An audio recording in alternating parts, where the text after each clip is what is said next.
A Department of Justice lawyer giving America Live a dramatic interview today, alleging politics and race were to blame for the decision not to pursue serious charges against members of the new Black Panther Party.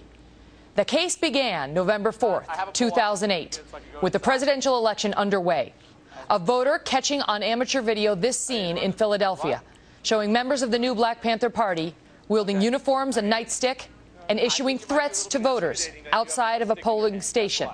Our own Rick Leventhal was there that day and interviewed a witness. Well, as I walked up to the door, we got a phone call that there was intimidation going on. And so as I walked up to the door, two gentlemen in Black Panther garb, one of them brandishing a nightstick, standing immediately in front of the door. As I walked up, they closed ranks next to each other. I'm an Army veteran. That doesn't scare me. So I walked directly in between them, went inside and found the poll watchers. They said they'd been here for about an hour, and they told us not to come outside because a black man is going to win this election no matter what. Well, the Department of Justice went after those new Black Panthers, won the case, and the lawyers there were ready to talk sentencing when suddenly, under the new leadership of Attorney General Eric Holder, someone at the DOJ made the call to drop the case. Now, one of the lead lawyers who brought and won that case initially, only to see it dismissed, has resigned from the Department of Justice and gave us an exclusive television interview hours ago. We will have that full interview for you at the top of our 2 o'clock hour, but we want to set up this story for you first with two special reports from Greg Jarrett, who takes us back to Philadelphia, November 2008, and brings us some highlights of my interview this morning. Greg? Megyn, it was a stunning scene at a Philadelphia polling place. The images caught by our Fox News cameras and other cell phone cameras. Here it is. Three members of the new Black Panther Party wearing black berets and jack boots, and one of them brandishing a billy club. Witnesses say they were intimidating voters and poll watchers, trying to stop some from casting ballots. One of the witnesses, Bartle Bull, who worked as a civil rights attorney in the South in the 1960s and was campaign manager for Robert Kennedy. I saw two armed, uniformed, threatening men blocking the door to a polling place, screaming rudeness at voters. What was their intent?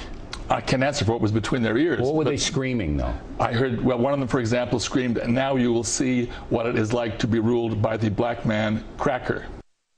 The Department of Justice brought charges against the new Black Panther Party and those caught on tape, accusing them of voter intimidation. The defendants ignored all the charges, and so a federal judge issued a default judgment against them. Christian Adams is a DOJ attorney who helped prosecute the case and sat down for an exclusive interview.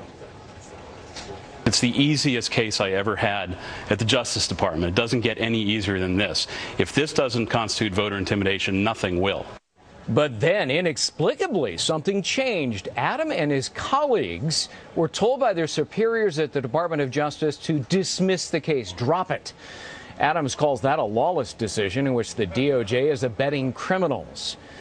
Who made that decision? Adams says it was Loretta King, the Obama-appointed acting head of the Civil Rights Division, and her colleague Steve Rosenbaum. Adams calls them corrupt, and he also accuses Assistant Attorney General Thomas Perez of making false statements under oath. The polling place is sacred. That's what separates this country and makes it exceptional from other countries in the world and other countries in history. For someone to say something like that, who is an elected, appointed official in this administration, should give you chills. Is Eric Holder presiding over a Department of Justice that's corrupt? And why would a seemingly slam dunk case in which white voters appear to be intimidated be dropped? A hostility in the voting section and in the Civil Rights Division to bringing cases on behalf of white victims for the benefit of national racial minorities. That's a fact. It was on open display in the department.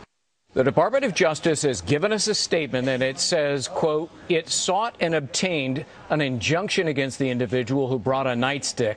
The facts and the law did not support pursuing claims against the other defendants, and a federal judge determined that the relief was appropriate. End of quote, again from the Department of Justice.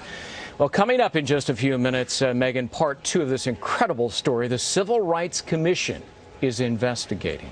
And there were some stunning allegations from that Department of Justice attorney with respect to that investigation. Greg Jarrett is back in moments with that piece of it. And again, we're going to air the bulk of this interview for you in less than an hour right here. That was just a part of what Adams said. Again, this is the former lead attorney on that voter intimidation case. This is the man that investigators have been wanting to talk to from the beginning of this case. He says he left his job at the Department of Justice just a few weeks ago after this case was dropped and after a top DOJ official, he says, made false statements under oath about the reasons for why it was dropped. And that's not all. Again, part one of this explosive interview on America Live right here in 50 minutes.